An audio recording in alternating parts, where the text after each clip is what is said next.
Le chef de l'État est rentré hier soir à Dakar en provenance de Londres et de l'Irlande du Nord où il a pris part au sommet du G8 sur invitation des grands de ce monde.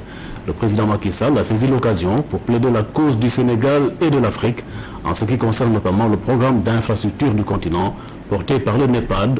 La fiscalité, le commerce et la lutte contre l'évasion fiscale étaient au cœur des échanges. Auparavant, le chef de l'État a participé à New York au Forum Africa à Libreville au Gabon. Le président de la République au micro de Pape Birame Biguendiaï. Le New York Forum Africa qui s'est tenu à Libreville est un cadre de dialogue entre les leaders politiques, les représentants du secteur privé, la jeunesse africaine et la société civile, ainsi qu'un certain nombre d'experts de haut niveau venus pour échanger avec les Africains. Et ceci pour promouvoir une image positive de l'Afrique et encourager les investissements directs étrangers sur le continent. Ça a été une rencontre très importante, mais que j'ai quittée malheureusement juste à l'ouverture pour pouvoir me permettre de me rendre à Londres. Le G8, quant à lui, réunit, comme vous le savez, les 8 premières puissances du monde annuellement. Il se retrouve autour de concertations sur des sujets d'intérêt majeur pour orienter l'action internationale dans les instances appropriées, telles que le G8, mais également dans d'autres sphères de coopération.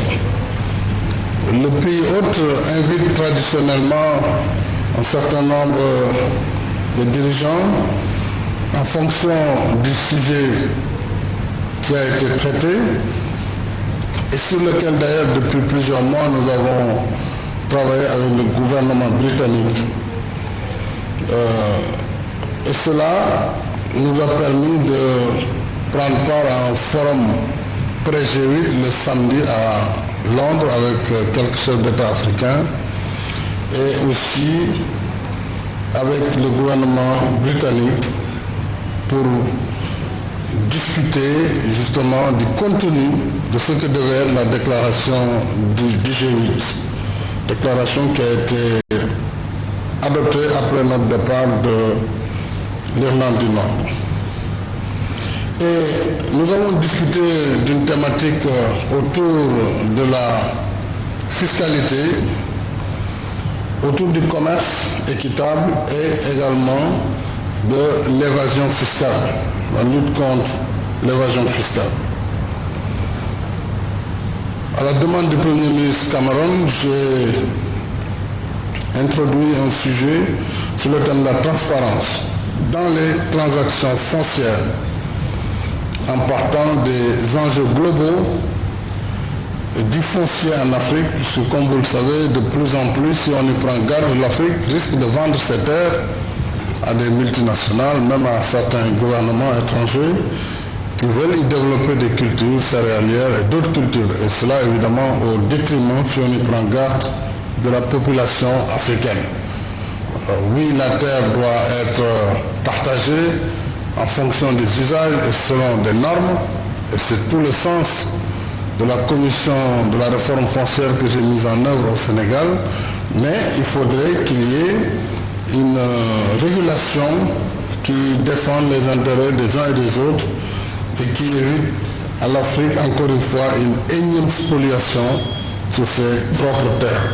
Mais il faut que les terres aussi servent au développement, il ne faut pas garder des terres sans production pendant que, évidemment, nous pouvons faire des efforts dans le cadre du développement. Un autre sujet d'importance qui a occupé le G8 et qui traduit une forte préoccupation de la communauté internationale face à l'ampleur que prennent les pratiques illicites de la délinquance financière internationale, comme l'évasion fiscale, le blanchiment de l'argent, les sociétés écrans, puisque finalement ce n'est pas seulement un débat africain. Les pays du Nord ont compris que devant le refus de payer les impôts dans les pays du Sud, et avec mécanismes sophistiqués de sociétés écrans dans les paradis fiscaux, c'est tout le monde qui perd, y compris les économies de l'Ouest et des pays développés. Donc des décisions importantes ont été prises à l'occasion de ce G8 pour justement lutter contre ces fléaux et très certainement à travers des mécanismes élaborés, la communauté internationale se battra sérieusement pour échanger de plus en plus les informations concernant les usufruitiers de ces sociétés écrans qui se cachent derrière et qui sont en réalité les vrais bénéficiaires, et ce qui a contribué très lourdement à handicaper des économies africaines. C'était l'occasion pour moi aussi de revenir sur le programme du NEPAD à leur demande pour dire que nous avions là justement une réponse appropriée où le G8, le G20 et toute la communauté internationale, y compris les sociétés privées, pouvaient participer au financement du PIDA, qui est le programme d'infrastructure de l'Afrique, et sur lequel des joint ventures pourraient être développées, des partenariats publics-privés, ce qui a été bien noté. Nous sommes revenus sur le commerce équitable, la lutte contre les protections. Et dans cela, il y a protection et protection, comme je l'ai dit. L'Afrique ne peut pas ouvrir ses frontières comme ça, c'est liquider tout de suite le peu d'industrie qu'il y a dans nos pays. Tant que nous n'avons pas la mise à niveau des infrastructures, nous n'avons pas l'encadrement qu'il faut, nous ne pourrons pas suivre l'ouverture, le démantèlement de barrières douanières. Ça, c'est pas possible pour l'Afrique. Mais nous sommes ouverts, nous sommes prêts aussi à y aller, mais au rythme de l'Afrique et au rythme où iront justement la mise à niveau de nos économies et de nos infrastructures. J'ai également reçu à Londres la communauté sénégalaise, qui est une communauté tout à fait exceptionnelle, constituée de beaucoup de cadres qui évoluent aussi dans la finance.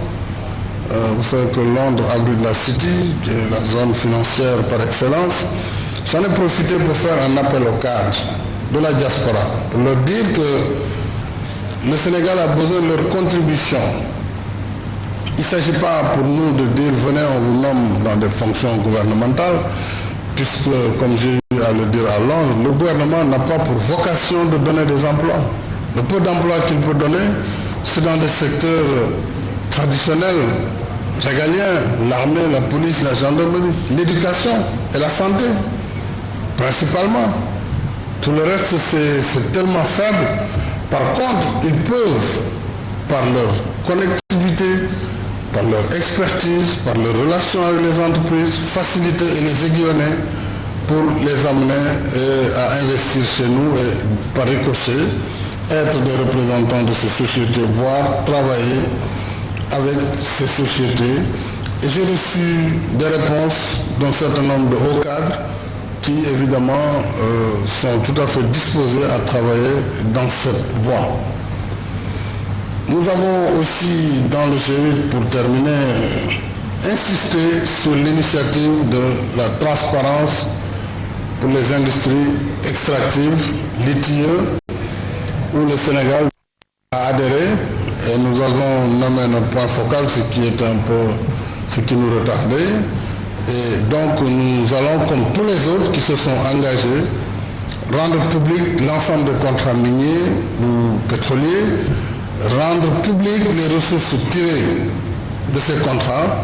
Chaque fois que les compagnies doivent payer des taxes, des redevances ou des royalties, cela doit être connu. En fait, que l'usage également soit connu, c'est devenu quasiment un impératif. Et dans les prochains mois, prochaines années, c'est sûr qu'avec les partenaires au développement, ceci sera un critère déterminant dans la coopération et cela constituera donc un facteur à ne pas négliger.